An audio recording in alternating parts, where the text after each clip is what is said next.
Emergency Review Part 2.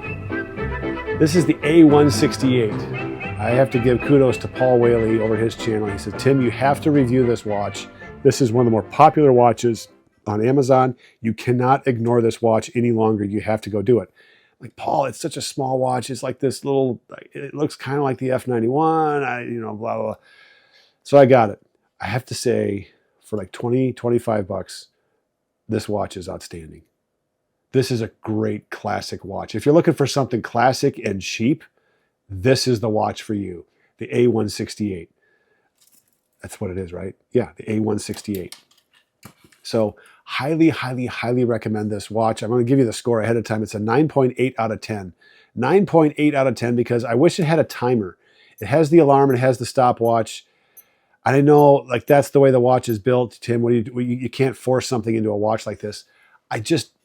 The timer. That's just one thing. Even with the F91 and the A158, put the timer in there. Even the gray man, the W800, which I modified to bring the timer function out of the chip. It was in the chip. You just have to remove some solder on one of the contacts there on the board, and it exposes it. It allows you to use the timer. So now the gray man actually has a timer on it, which to me is hugely important. So the A168, fantastic looking watch. Again, the same kind of thing. Here's the A158.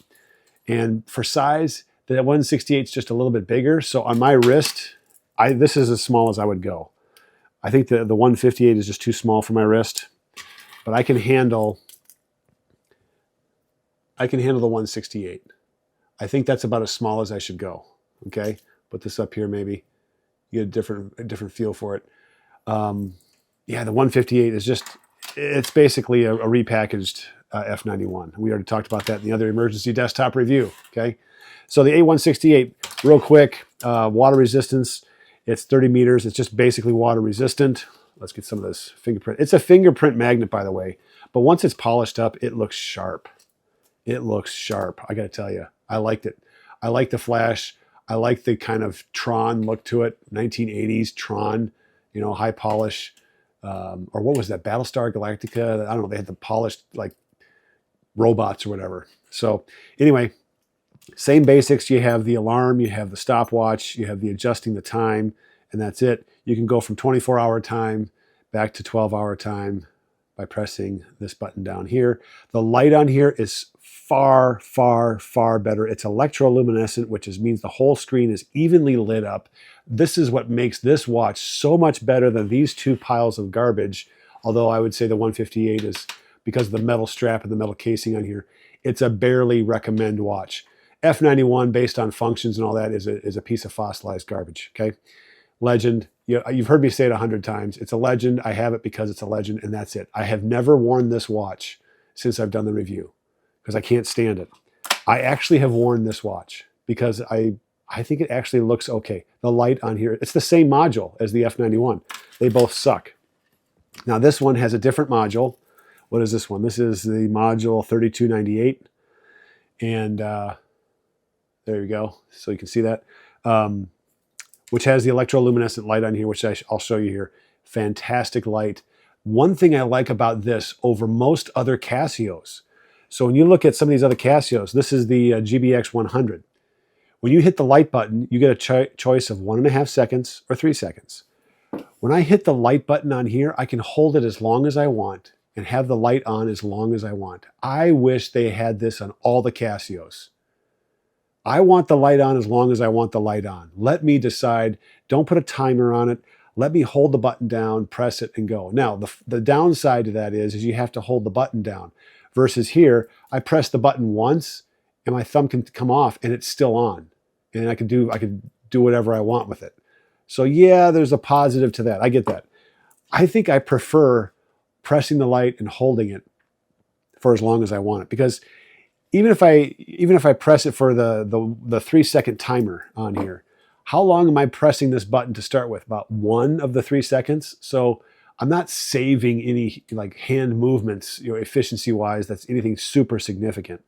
But if I want to have this light on for 20 seconds continuously, I can do that. I can't do that on here. I have to keep pressing that button, what is it, 6 more times, 7 more times just to get it to go on for 20 seconds.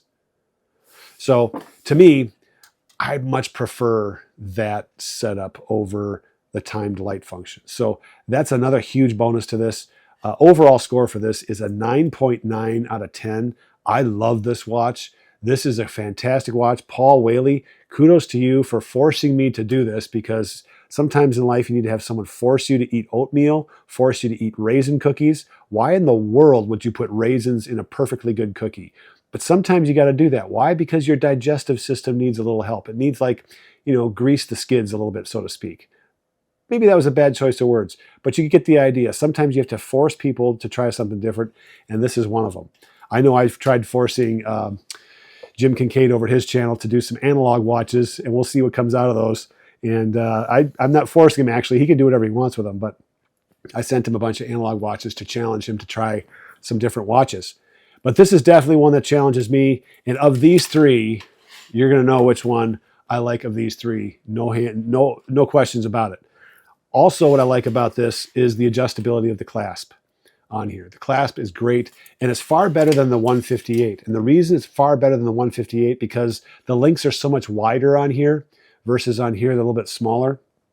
And so I get a little bit finer adjustment off of this clasp with these links than with this clasp on these links. And that's what I found with the 158 versus the 168. So there's another piece. And also, you get a little bit better. It's a little tighter circle, okay?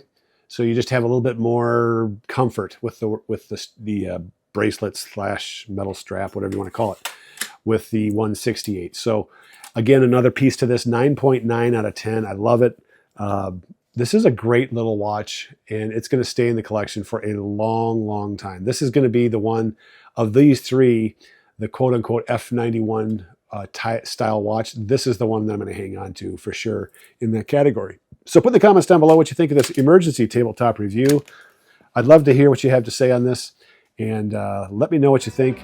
My name is Tim. It's been another Real Ideal Gear review, and we'll catch you guys next time.